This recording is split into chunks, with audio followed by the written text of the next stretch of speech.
Hello, ladies and gentlemen of the internet. Today I want to talk to you about villains. Comic books have had a long, rich history when it comes to villainous characters. Many of the greatest and most famous evildoers in pop culture have originated from the pages of these books, but it was in 1988 that Stan Lee created one of the most enduring, layered, and fascinating villains of them all. A character who perfectly straddles that line between evil and sympathetic, murderous and good-intentioned. And in 2018, that villain was brought to life on the big screen in a film that will be remembered for generations. I am of course referring to... Oh boy, after the disaster that was Spider-Man 3, I can't wait to see one of my favourite comic villains of all time be represented properly on screen. Right? Like a turd in the wind. Never mind. So in the same year when Sony released what is hands down the greatest cinematic Spider-Man adaptation ever made, they also released Venom, a film which everyone that I've spoken to says is either... or... unacceptable! While there was a small section of the internet who tried to defend the movie, some even saying that it was a case of so bad it's good, I most certainly was not one of them. To me, Venom is the culmination of every hackneyed, lazy, uninspired comic book movie trope of the last 20 years wrapped up into one, with some of the worst dialogue, the worst writing, the worst directing, the worst chemistry between actors, the worst CGI and the worst editing that I've seen in a comic book film. But for me, the thing which annoyed me the most about it was the sheer amount of wasted potential. You were the chosen one!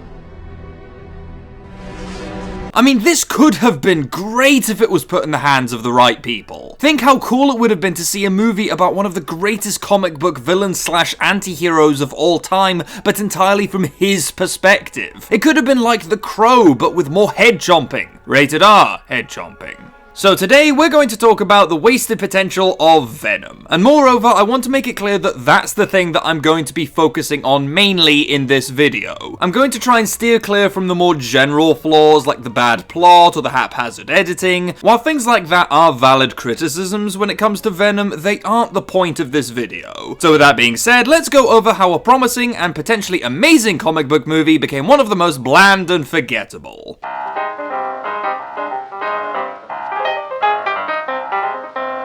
Eddie Brock, aka Venom, was first introduced in The Amazing Spider-Man issue number 300 in 1988. Originally, Brock was a reporter working for the Daily Globe when it was revealed that he had implicated the wrong man when investigating a villain known as the Sin Eater. He takes up jobs writing lurid stories for tabloids, begins bodybuilding to relieve his stress, and develops an intense hatred for Spider-Man, whom he blames for his firing. Brock soon falls into a suicidal depression and goes to a church to find solace and coincidentally stumbles across Peter Parker as he is rejecting the alien symbiote that is encasing his body. It then latches onto Eddie instead, feeding off of his hatred for Spider-Man, and the two take up the name Venom, in reference to the lurid stories that Eddie Brock has written as a tabloid reporter. The symbiote grants Brock tremendous strength and abilities, including many of Spider-Man's own, but comes at the cost of increasing Brock's dependency on the suit in order to maintain his power. It's very much a modern Jekyll and Hyde style situation. Since his initial creation, Brock/Venom has appeared in tons of big Spider-Man comics. In the earlier issues, he was far more of a villainous presence, constantly coming into conflict with Spider-Man, and almost succeeding at killing both him and his family on more than one occasion. In the later stories, Brock began to adopt a more violent, anti-heroic role, with the symbiote helping him protect those that he deems innocent as a vigilante. He even teams up with Spider-Man at one point to stop Carnage, the alien spawn of the Venom symbiote, from continuing his killing spree across New York City. While the symbiote has bonded with many other hosts, such as Flash Thompson and Mac Gargan, Eddie Brock remains the first and most iconic character to be known by the alias of Venom. The original comic character is one of the most popular villains among the Marvel roster. IGN voted him 22nd in their list of the 100 greatest comic villains of all time, and Mike Conroy, an influential comics journalist and historian, said of the character, "What started out as a replacement costume for Spider-Man turned into one of the Marvel web-slinger's greatest nightmares." So, rich character history, cool powers, terrifying design, great backstory, lots of dark storytelling potential. Let's see what Hollywood does with that.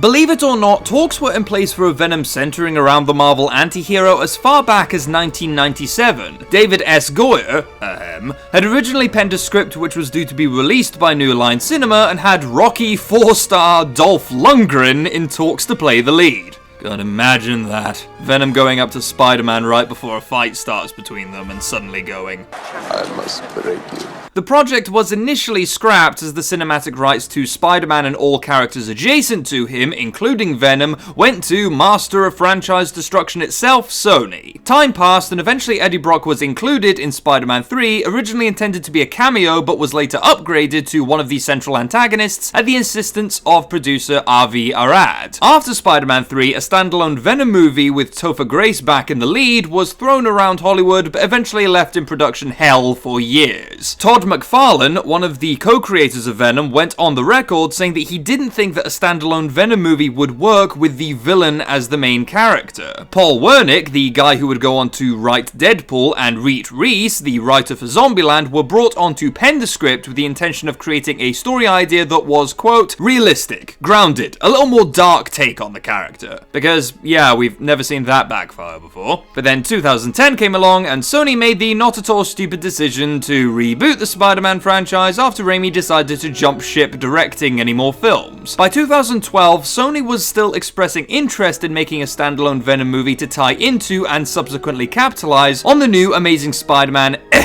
trilogy. Arad stayed on to produce the films with Alex Kurtzman, Robert Orsi, and Ed Solomon set to write the new Venom screenplay, with Kurtzman also set to direct. In 2014, the announcement was made that the standalone Venom movie would finally be released after the release of Amazing Spider-Man 3, which of course was gonna come out, because Amazing Spider-Man 2 was gonna be such a hit. Oh yeah, Amazing Spider-Man 2 was gonna be the big one. It was gonna be Sony's big game changer and start a whole cinematic universe that would give Marvel a run for its money. Amazing Spider-Man 2 is gonna do so well. So Amazing Spider-Man 2 is a disaster, with critical reception being lukewarm at best and scathing at worst, as well as underperforming at the box office, causing Sony to rethink its whole cinematic universe idea. The Amazing Spider-Man 3 was pushed back to 2018 and eventually forgotten about, while the Venom movie, now known as Venom Carnage, was brought up to 2017. But then all of this effort was rendered once again meaningless after Sony cut a deal with Marvel to include Spider-Man and all other characters pertaining to him in the MCU,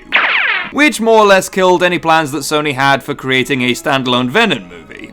Or did it? Renewed interest in a Venom film came about in 2016 with Arad back on as producer, good god this man must really love Venom, and Dante Harper writing a whole new screenplay. And then even more news came about when it was revealed that Sony was planning to make yet another big budget comic book movie franchise out of Venom instead of Spider-Man, because he's all up in those MCU movies now, and hiring 3 more people to write the script. By the time production of the Venom movie finally got underway, the script had been tossed to a bajillion screenwriters, given a million different coats of paint, and had gone through director after director until finally landing on Ruben Fleischer, the guy who directed Zombieland, which...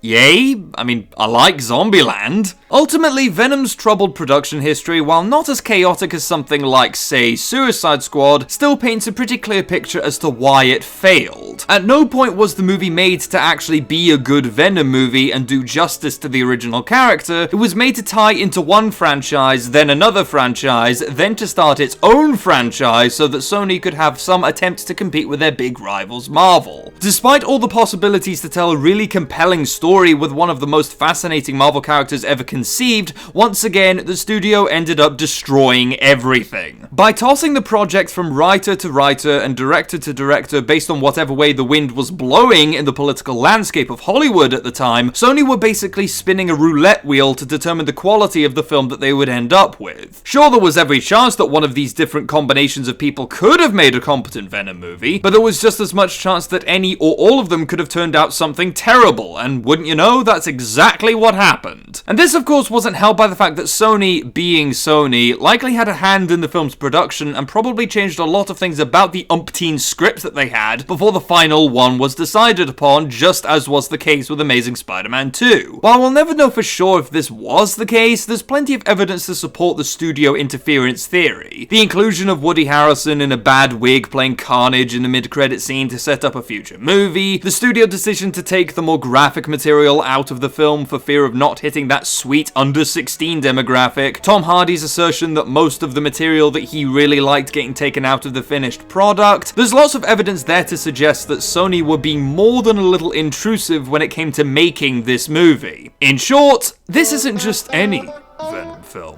This is a Sony Venom film. A culmination of over a decade's worth of interference from a studio that has so desperately tried to compete with its rivals that is willing to compromise the integrity of its products numerous times over without learning its lesson. There might have been a point when a standalone Venom movie could have worked, but not after the chaos that went on behind the scenes, and most certainly not in the hands of Sony.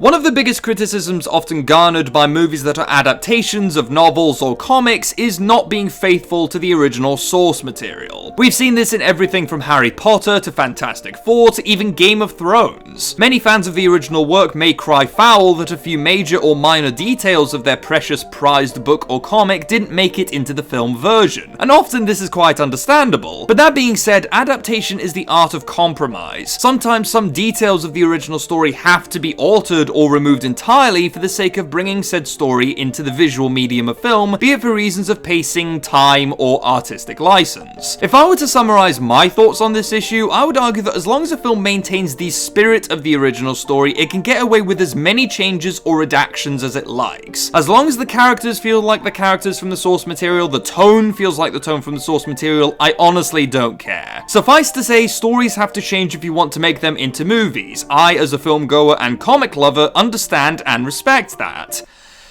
However, Venom is one of the worst examples of adapting a comic into a film that I have seen since, well, the last attempt to do it. It manages to leave out almost every layer of intrigue or complexity that was present in the original comics. It isn't the least bit interested in paying respect to the character of Venom, and half the time it doesn't even seem to grasp the basic concept of who Venom was meant to be in any of his comic book iterations. But, me being me, I'm gonna break down that little rant point by point, so strap yourselves in. An utterly essential element to the character of Eddie Brock is his inner anger and dependency on the symbiote. They are his defining character traits, the foundations that the rest of his personality is built upon. In the movie, however, there's not so much as a mention of either of these things. There's no indication that Brock is dependent on the symbiote. There's no sign that he's becoming addicted to the power that it gives him. There's barely any mention of him harboring any intense hatred or anger towards anyone, thereby giving a reason why the symbiote latches onto him in the first place. It's not even clear whether or not he enjoys the power that it gives him at all. He just kind of puts up with it. Instead, we get some quirky dialogue between Brock and his new alien buddy, with the symbiote just telling him what to do, and Brock going along with it because he's not really got much choice in the matter. This takes away a great deal of agency from the character because it's not his actions that are impacting the plot. He's not doing any of this because of his own desires or ambitions that happen to align with the symbiote. He's just doing it because he's told to. Having that amount of passivity makes for a pretty weak protagonist in any story, not just this one. And it's especially weak here because it's taking away a fundamental aspect of the comic book character. I really do hate to say this, but I think it's necessary to bring it up. As much as Spider-Man 3 really did suck, it actually did address this very essential element to the character a lot better than this movie did. It didn't always do it in the best way, but at least it touched on how much of an addiction the symbiote is and how much of a burden it is to live with. We saw Peter Parker become addicted to it, we saw the Topher Grace Eddie Brock become addicted to it, but nowhere in the actual Venom movie centering around Eddie Brock is it even mentioned. That isn't just changing something to make it work better on screen, that's missing an essential element to the character, and by taking it out, the spirit of the original source material is completely compromised. But the rabbit hole doesn't stop there. Oh no, we have to take one of the most disturbing and at the same time fascinating characters in Marvel's roster and degrade him into a slapstick buddy comedy duo, because that makes sense. Any readers of the original comic depiction of Venom will know what I'm talking about when I say that Eddie Brock is a damaged character. He's mean, but he's conflicted. He wants to protect the innocent, but he also wants to rip criminals' heads off. At several points, he wants to get rid of the symbiote, but he can't bring himself to go through with it because of all the power it gives him, as well as all the anger that helps him get out of his system. He's got some baggage on his shoulders. He's a complex character, and the movie's best attempt at illustrating that complexity is this. Instead of all the layers of addiction, anger, and aggression that Brock has in the comics, he's reduced to a mopey, twitchy-faced creep who spends most of his screen time either freaking out or making weird noises.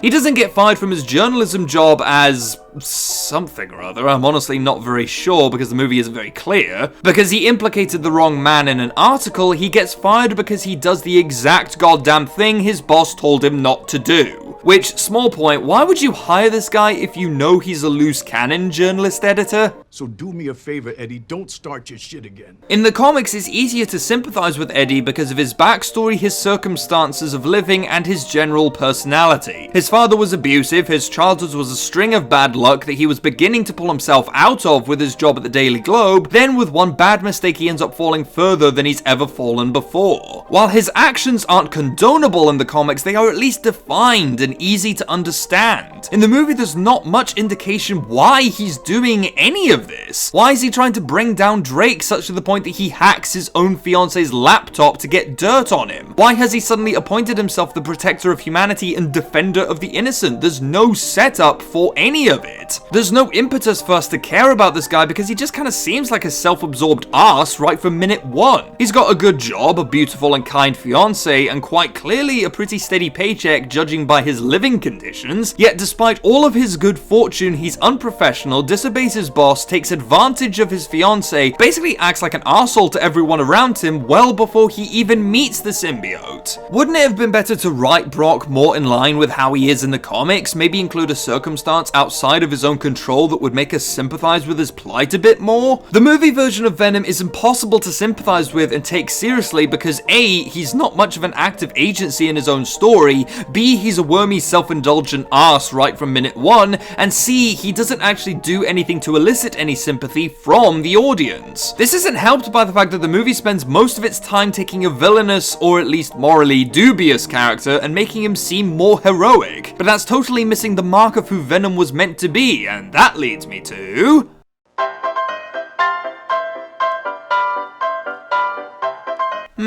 Interesting tagline you have there. So Venom is gonna be like an anti-hero, right? Someone who's not quite good, not quite bad, kind of skirts the line in between. Well, let's analyze what it is exactly that Venom does in his own movie. He gives evidence of an evil corporation's misdeeds to a news organization that Brock got fired from. That seems like a pretty good thing to do. He fights against the head of said evil corporation and the symbiote that he's wearing in order to stop them from going into space and bringing an army of other symbiotes down onto the Earth and possibly ending humankind. Again, that seems quite heroic to me, quite literally saving the world. The symbiote sacrifices itself for Brock for some reason. That's the very definition of heroism in a nutshell. And they save an innocent woman from being mugged by maybe eating the perpetrator, which is kind of hard to tell seeing how we never actually see the mugger's body. Not the most clean way of going about it, but that's still pretty altruistic. All in all, Venom seems way more heroic here than he did in the comics that inspired him, and that is completely and utterly the wrong road to travel when bringing this particular character to the big screen. Again, in the source material, Venom is the very definition of a monster, a sympathetic monster, but a monster nonetheless. Hell, the way that he's introduced in his very first comic appearance is by terrorizing Mary Jane Watson to the point that she can't even remember her own name. He's a killer, he eats people, he is ruthless, murderous, and will stop at nothing to kill Spider-Man as well as anyone that gets in his way. In the movie, he does eat people, he does attack innocent cops just doing their job, but he also saves the world and sacrifices his life for the good of humanity. Huh? One of these things is not like the others. This is another major issue with the film. It can't decide what kind of character it wants Venom to be. It doesn't know if it wants to make him the ruthless killer of the earlier comics or the well-intentioned but still ruthless vigilante of the later ones. It tries to juggle them both but fails to capture either. This isn't helped by the fact that the motivations for both Brock and the symbiote are paper thin, to say the least, and make absolutely no sense. Venom's defection from the other symbiotes and his willingness to give his life for the sake of humanity is motivated by nothing other than he's kind of a loser on his home world and he likes Eddie now. On my planet, I am kind of a loser, like you, and I'm getting to like it here. Why? What have the two of you shared that forms such a bond that you're willing to sacrifice your existence for this guy you've known for a couple days? Brock's motivations are scarce and likewise make no sense. There's no reason for him to go to such lengths to bring down Drake other than he's a dick. There's no emotional or ideological connection between the two. They don't share any major history with one another aside from one interview that Brock messed up because he asked questions that he knew Drake wasn't going to answer and got fired from it because his boss told him not to do that. The source of this tonal dissonance is a similar problem that I explored with Suicide Squad, that being the attempt to make the overarching threat bigger than it needed to be. Carlton Drake and Riot's plan to bring the rest of the symbiotes down onto the Earth just doesn't tie in at all with Eddie Brock's story or his relationship with his fiancée or him losing his job or anything to do with him, really. It's just a generic threat for Venom to defeat at the end, in the same way that Enchantress was nothing but a world-ending threat for the Suicide Squad to defeat. Big world-ending antagonists who threaten to wipe out the whole of humanity are a dime a dozen in comic book movies. Damn near every film has them. And oftentimes they do work, but not in films like this. Characters like Venom and the Suicide Squad work better when they go up against threats that are smaller and grittier in scale. There's a reason why one of the few instances that Venom and Spider-Man team up in the comics wasn't to beat Thanos, but to stop a serial killer who is possessed by a hyper-dangerous mass-murdering symbiote calling itself Carnage. Villains that threaten the whole world are dealt with by the Avengers, not Venom, because the Avengers are the godlike heroes who are well suited to those sorts of antagonists, whereas Venom is better suited going up against more personal threats. Maybe have him contend with a bad guy who Brock shares an emotional connection with, someone more personal than some evil corporate douchebag who gets possessed by a grey version of Venom in the last third of the movie and tries to end the world like every other comic book bad guy. Venom can't decide whether it wants its main character to be a good guy or a bad guy, and again, if I were to guess, I would say that most of that comes from Sony interfering way too much in the production. If they were to make a movie about Venom, the way Venom is presented in the comics, that would mean that they would have to make a movie about a murderous, bloodthirsty monster. And they can't do that because murderous, bloodthirsty monsters don't track well with that under 16 crowd. So we have to make it more kid-friendly, but at the same time, we can't make him too kid-friendly, otherwise fans of the comics might rip our heads off like they did after Spider-Man 3. So how do we fix this? Simple, we find a middle ground where Venom is a murderous monster who eats people without any rated R blood, because of course we can't offend the poor under 16 crowd, but is also a big cuddly softie who just wants to protect the innocent little humans. By trying to make Venom a straightforward world-saving hero, but also make him a head-chomping monster, Sony was trying to have its cake and eat it too. Venom is meant to be a disturbing character, pure and simple. Getting possessed by a glob of alien goop and becoming addicted to the power that it grants you is the very definition of a disturbing idea. So by trying to sanitize and water this character down into what amounts to a buddy comedy duo, you suck out another key element of what made him so great to begin with. On my planet, I am kind of a loser,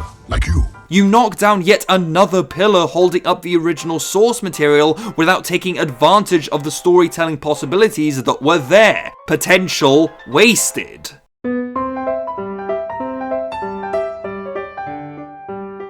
Right, now that we've gone over the major things that Venom got wrong, it's high time that we got to talking about the real meat of the matter. What would a standalone Venom movie look like had it actually fulfilled some of the potential hiding right under its nose? Really, there's only two things that you absolutely have to do to make this standalone Venom movie work. Firstly, instead of pussyfooting around whether or not Venom is going to be a good guy or a bad guy, just go all out with it and have him be like he is in the comics. Make him a bloodthirsty monster but with a sympathetic edge to him. That would make for a more engaging and interesting protagonist. Secondly, make the threat that Venom goes up against much smaller in scale and less world-ending. Maybe have Kingpin or some other crime boss be the bad guy, someone who Brock can forge a more personal connection and hatred with. Doing this would make the plot more engaging, faster paced, not as cliched, and it would generally be a more interesting plot to watch. These two changes are the only absolute rules that you have to stick to make a Venom movie work. As long as the spirit of the character and story from the comics is consistent, the movie will be able to fulfill at least some of its potential. And honestly, there's an incredibly simple solution to all of this, one that we all know and were all saying well before the release date for Venom was set. Put it in the MCU. I mean, this was obviously never going to happen because Sony is apparently run by idiots and they couldn't bear to let the rights to their precious Venom go to their adversaries. But let's be honest with ourselves, the most straightforward and simple way of fixing this whole mess would be just to hand it off to Marvel and let them do their own interpretation of a Venom movie. We already have the Tom Holland Spider-Man, we have the universe all set up, and Venom is a type of character that we haven't seen much of in the MCU. So for the sake of it, let's go over a possibility of what the Venom movie could have been like if it was in the MCU and not spearheaded by Sony. And fair warning, we're getting into real fanficky script writing territory, so if that's not your thing, skip to around this time code here. So instead of having another Spider-Man movie, we could have a movie in the MCU focusing entirely around Eddie Brock, aka Venom, set after the events of the next Avengers movie, Avengers Endgame. The film begins showing a bit of Eddie Brock's life. He's down on his luck, never seems to be able to catch a break in his journalism career no matter how hard he tries. Maybe he's got a family member like a sick mother that he's looking after. She could be a real optimist no matter what comes her way. She could support what Spider-Man is doing to clean up the community while Brock is a little bit more pessimistic. Maybe she could have taken Brock to a cafe when he was a kid, which was one of the highlights of his week as he was being raised by an abusive father figure as well. Basically anything to emphasize how important she is to Eddie. Brock takes up a job working at the Daily Globe to try and make a name for himself. Maybe he works nights as a diner or something to pay for his mother's care. Then he gets fired from his job at the Daily Globe because Peter Parker comes along and is able to get much better shots of Spider-Man than Brock can. Then to make matters worse, his mother's home gets raided during the night and his mother gets killed during the attack. Eddie gets beaten to the ground by the assailants and Spider-Man comes in to take them down, only he doesn't arrive in time to save Brock's mother. Eddie then attends the trial. Maybe Matthew Murdock, aka Daredevil, is the prosecutor. That would be a pretty cool twist. But the murderers get set free anyway. Eddie leaves the situation jobless, motherless, and harboring a burning hatred for Spider-Man and the justice system in general. Already this is keeping much closer in tone to the original comic because it's establishing Brock as a guy with a grudge. He is someone who has hit his lowest low and has no one that he can turn to for help. He's alone, he's depressed, he's angry, and he's just wanting a way to pull himself out of his situation. By having a loved one of his getting killed by crime simply because Spider-Man wasn't fast enough to save her, Brock effectively becomes one of the many people that our friendly neighborhood vigilante couldn't save. And it works especially in this narrative because we're seeing it from the victim's perspective, not Spider-Man's. But anyway, after the trial, Brock then comes across the symbiote. Maybe he's chasing down a story involving a big evil corporation to try and get his job back. Maybe you could introduce Oscorp in the MCU this way, and the symbiote bonds to him by feeding off of his anger and hatred for Spider-Man. Though he's frightened at first, Brock realizes the kind of power that he now has at his fingertips, and then uses it to hunt down the guys who murdered his mother. But after he's killed and maybe eaten them, he doesn't stop there. It could be revealed that someone else, someone big, maybe had ties to the murder of Brock's mother. But not in a big conspiracy sort of way. Maybe you could introduce someone like Tombstone in the MCU and bring Ron Perlman into play, just because. I mean, come on, let's be honest. If you're a Spider-Man fan and you know the comics, you know damn well that would be perfect casting. Eddie then finds out that the thugs were working for him the whole time, and Brock's mother was just a random casualty of Tombstone's criminal empire. As a result of this, Brock then sets his sights on Tombstone's gang and takes up the job as the more brutal and quote-unquote efficient Spider-Man, going by the name Venom. Venom. This of course would bring the pair into conflict. We see Eddie Brock doing his own thing trying to bring down Tombstone's gang while Peter Parker could be trying to figure out who Venom is. Then eventually he does, and as Spider-Man gives Brock a warning telling him to stop or he'll turn him into the police. Brock of course doesn't listen and keeps taking down members of the criminal underworld before tracking down Tombstone and going in alone to kill him. But then Spider-Man figures out what he's doing and goes in to stop him, which could lead to one hell of a third act. First off, we could have Venom going toe-to-toe with Tombstone on his own, basically having two muscular giants facing off with one another Rocky style. Venom would struggle at first, maybe he nearly gets beaten, but then Spider-Man comes in and the two work together to bring down Tombstone in an enemy of my enemy sort of thing. Then once the first fight is dealt with, Venom goes to kill Tombstone, but Spider-Man tries to stop him, leading to a second fight between the two Spider-Men over the rooftops of New York City. And this leads me to the main reason why I think a Venom movie in the MCU would be so brilliant. In this scenario, Spider-Man isn't the main character. He's not the hero of this story. So far, everything that we have seen has been entirely from Brock's perspective. His rubbish life, his attempts to make something of himself, only for his every effort to blow up in his face. And then to have it all culminate with the death of his only loved one simply because Spider-Man didn't arrive in time to save her. Because of that, we would immediately sympathize with his crusade to punish the criminals of New York through a lot more brutal methods than Spider-Man. Because, from his perspective, showing mercy to murderers and psychopaths just doesn't work. It ends up with them back on the streets. So he feels like he has to take matters into his own hands and use whatever methods he deems necessary to do it. The end fight could then reach a point when Venom actually beats Spider-Man and he takes off his mask and he realizes that it's Peter Parker, the guy who took his job. By this point, Brock has reached his culminating moment. Everything that he has experienced thus far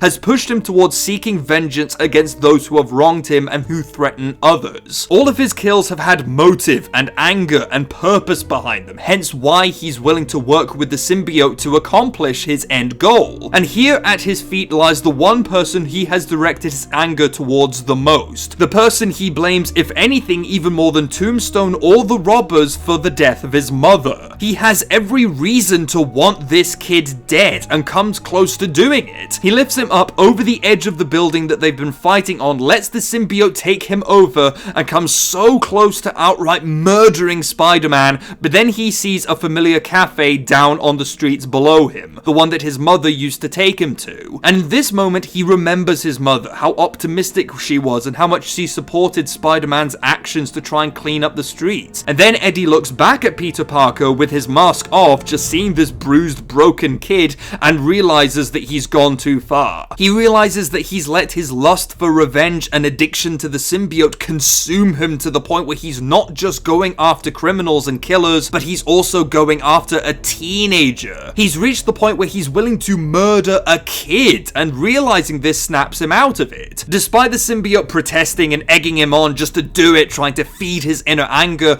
Brock throws Spider-Man back onto the safety of the rooftop and turns back into himself. He tells Spider-Man that he intends to keep doing what he's doing, basically by being his own form of vigilante justice, and says that it would be best for the two of them to stay out of each other's way. The movie then ends with Venom and Spider-Man as enemies, Brock and the symbiote working together, albeit with Brock trying to keep his new alien BFF under as much control as he can, and then maybe you can have a tease to a Carnage movie down the line or something. This final act would, I think, be the most vital moment in the movie to showcase Venom's nature as an anti-hero. He's willing to kill criminals and take revenge on people who have wronged him and others, but there are some lines that even he can't bring himself to cross. He's not being a hero by sparing Spider-Man's life, but he is stopping himself from totally crossing that line into pure unbridled villainy. A Venom movie in the MCU would have been an amazing breath of fresh air in a franchise that has been criticized for being a bit too repetitive. A darker tone, less jokey jokes, an interesting conflict between the lead and the antagonist in both a physical and ideological sense. It's all there, just waiting to be made awesome, so why the hell couldn't it?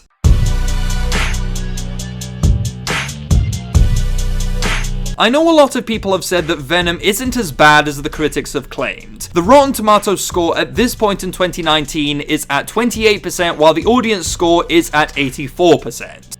Which honestly, that doesn't really surprise me. If all you're wanting out of this thing is a by-the-numbers generic action film with a touch of comedy and Tom Hardy trying his damnedest with the material he has at his disposal, then you got what you asked for. And I will freely admit that there were a few moments in the film here and there that had me chuckling or kept me a little bit entertained. But for me, in terms of comic book films, Venom is the biggest missed opportunity since Justice League. I mean, here's this character who is near universally loved among the comic book community. A guy with some real meat and drama to him. You have a bottomless treasure trove of storytelling possibilities involving this character, and the best that you can muster up is a film that can only be described as okay at best and terrible at worst. When I was a kid, I loved the character of Venom, and I still do to this day. He was my favorite villain for the longest time, and just to see the film adaptation of him being botched not once but twice now, that's kinda heartbreaking. As far as I can see, it should be easy enough to make this character at least a little bit engaging, but every time I have seen him in a film, I end up leaving it depressed. It just feels like we're never going to get a proper Venom movie the way a Venom movie should be done.